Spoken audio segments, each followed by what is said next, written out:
अस्सलाम वालेकुम एवरीवन। उम्मीद है कि आप सब खैरियत से होंगे। आप लोगों को पता होगा कि जैसे कि मैंने आप लोगों को लास्ट वीडियो में बताया था कि हमारा पार्ट 2 रह गया इसका, तो वो हम नेक्स्ट वीडियो में डिस्कस करेंगे। तो अभी मैं आप लोगों के साथ वो डिस्कस करने लगी हूँ। ये प्रैक्टिसेस हैं जो मस्ट आपने करनी है। मैंने ये अलग क्यों किया वीडियो, ताकि आप लोग ये मेरे साथ प्रैक्टिसेस कर सकें, ठीक है।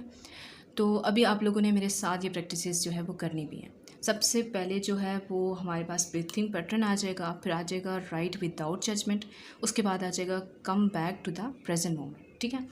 सो आज के लिए मैं आपको 3 जेंटल प्रैक्टिसेस जो दे रही हूँ ना, आपने मस्ट इनको ट्राई करना है, ठीक है। अगर आप अपनी ओवर थिंकिंग से तंग आए हुए हैं और आप ये प्रैक्टिसेस करके इसको आपको हेल्प हो सकती है, तो आप प्लीज़ ये प्रैक्टिसेस ज़रूर करें, ठीक है।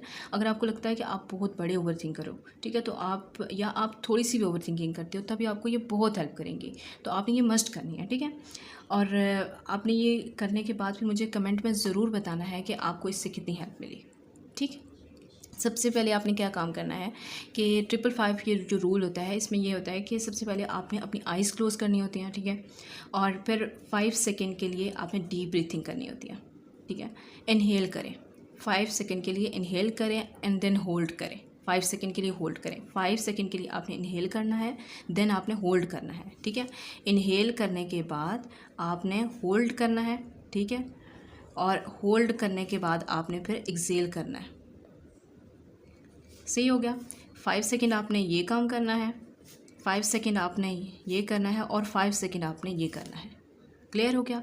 ये चीज़ें काम करने के बाद आपने फिर क्या करना है, फिर बिल्कुल इसी तरीके से आपने इसको फॉलो करना है और फिर आपने यही पैटर्न जो है वो दोबारा इसको कंटिन्यू करना है, ठीक है। इसी पैटर्न को आपने दोबारा कंटिन्यू करना है, ठीक हो गया। अच्छा, पता है हर बार जब आप ऐसा करते हो ना, तो आपका ब्रेन आपको सिग्नल देता है। जब हर बार आप इसी पैटर्न को फॉलो करते हैं, आपका ब्रेन आपको सिग्नल देता है कि मतलब कि आपका जो ये होता है ना, ये जो पैटर्न होता है, सिग्नल देता है कि अब आप जो है वो डेंजर जोन से बाहर हैं। मतलब ये सिग्नल आपको मिल जाता है और ये ब्रीथिंग आपको वाकई में इमोशनली सेफ्टी का एहसास दिलाएगी। आप वाकई में इसको करें और इसको बहुत हेल्पफुल रहेगा आपके लिए, ठीक है।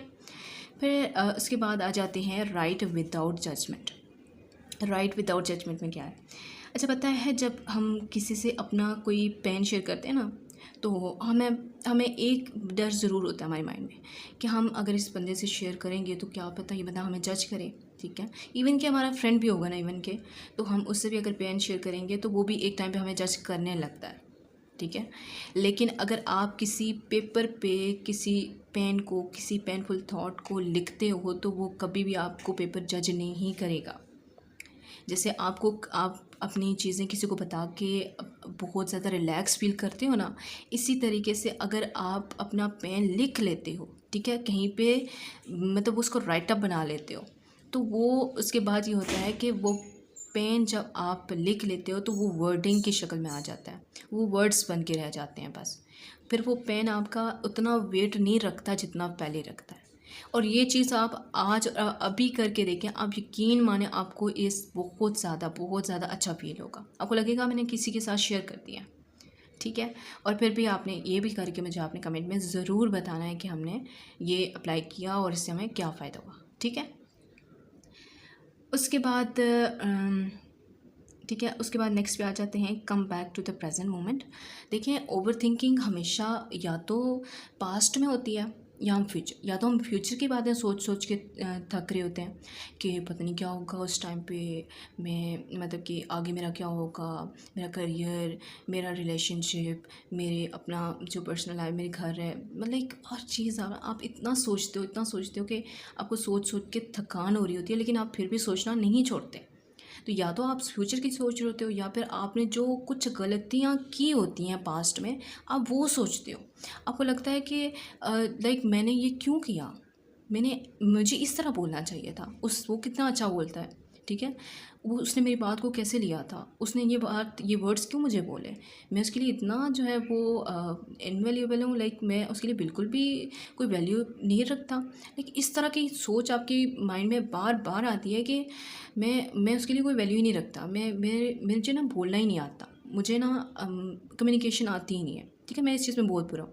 लाइक आप अपने आप को ओवर थिंकिंग के बाद आप अपने आप को बार बार डिग्रेड करते हो, और कुछ नहीं होता, सिर्फ आप अपने आप को डिग्रेड करते हो। ठीक है, तो इसलिए अपनी ये चीज़ चेंज करें, क्योंकि जब तक आप अपने आप को डिग्रेड करते रहेंगे तब तक आप कहीं भी सक्सेसफुल नहीं हो सकते।